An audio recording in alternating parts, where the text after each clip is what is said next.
More than ever, the question of human resistance against society is on the table. What do we do when things look at their bleakest, and the allure of escape becomes all the more apparent? Perhaps we choose to survive and go into the fantastical, venture into the unknown. To take who with us? Perhaps our families, our friends, our loved ones. All of these questions are asked and answered in the 1986 film The Mosquito Coast, starring Harrison Ford and Helen Mirren. The film was directed by Peter Weir, and the screenplay was done by Paul Schrader. Based on a book of the same name, the film is an interesting exploration of human nature and nature itself. The film focuses on its central protagonist, Ali, a genius inventor who is tired of seeing his country go into decay and ruin. He decides to take himself and his family into an ancient land, a primal land within the jungles of Mosquito. Drawing from its themes of rebellion and never being satisfied with the status quo, I posit that this film is perfect for those who are developing into adolescence, for those who are unsure of their world, and who, like Ali, seek to escape to a better one, a more primitive one. The rest of this video will be an analysis and exploration of the film and its contents. As a result, there are certain significant scenes, moments, and key plot elements that will be discussed. Spoilers are inbound for the rest of it. I would recommend that you watch the film. It is a really nice one. What differentiates The Mosquito Coast from its contemporaries in the 1980s is the catalyst of the narrative itself. The personality of Ali is one that drives the story forward. His own obsession with creating a society is ultimately what brings it back down, and then back up again, as we see repeatedly over and over. And in this cyclical nature, how he interacts with others and how they interact with him are where the majority of the ideas lie. Compared with its contemporaries that Harrison Ford starred in, such as Blade Runner, Star Wars, Indiana Jones, and Frantic, The Mosquito Coast is a plot based on his character and his interactions with others. One of these interactions is between himself and the other patriarch of the story, the missionary. What ends up making their dynamic interesting is their differing views on religion. While both are highly educated in the subject of the Bible, and both have their strong opinions on God, they go about ruling their own lives and dictating the lives of others in different manners.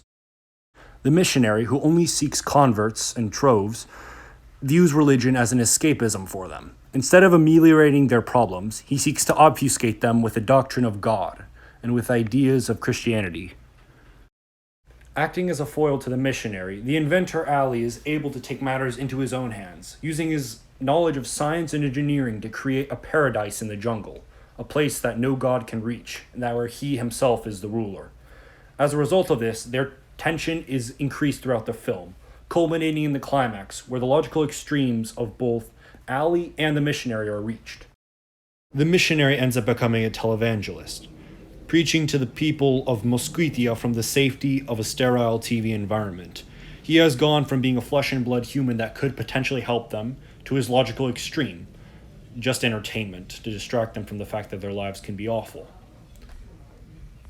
This notion of a foreign religion infiltrating a tribal jungle setting and changing its inhabitants is not one unique to the Mosquito Coast. In the 2015 film Embrace of the Serpent, this happens with a group of Amazon boys, who end up becoming syncretic blends of both Christian dogma and tribal influence. In the end, they become monsters who do not pity anyone and have become so religiously zealous that they kill any foreigners on sight. There are many details within the Mosquito Coast. One of these lies in a seemingly inauspicious scene where the children play in the swampland of the acre. In it, we see a microcosm of Ali's own intentions and philosophy. His son Charlie gives us an explanation as to why his father does this. It's not given directly through dialogue, but through the editing of the film. We see that all the children scramble for answers as to why Ali would come to a forest and build a paradise for the jungle, but we see that they're all rejected by Charlie. We are given the answer to Ali's motivations in a quick cut to him portrayed in almost biblical light. He is shown carrying materials to construct the monolithic fat boy, who as in the story acts as a culmination of Ali's work, but also acts as the epitome of civilization, ice within the jungle. Fat Boy itself acts as an encapsulation of Ali's philosophy. Early on in the film, we see Fat Boy compared to a human body, with lungs, kidneys, and veins. And this is realized with Fat Boy's own destruction at the hands of a gun, which mirrors Ali's own death at the hands of the missionary and his rifle. Ali's death is ultimately his own philosophy's death as well, as it reaches its conclusion when he lays dying. He laments that human beings were not meant to stand upright on two legs, that they were not meant to expose their hearts to others, and that the human design is flawed. He ends by saying that nature is crooked, and that he sought straight lines and right angles out of it. The film ends with the father's death, a man who sought order within the chaos of life. This is lamented over by his son, Charlie, who says to us that even though his father is dead, he's not afraid to love him anymore, and that the world that once seemed closed and limited was now opened and limitless. Not because of the physicality of the world or the fact that they traveled to it, but because the world itself stayed the same, only they changed.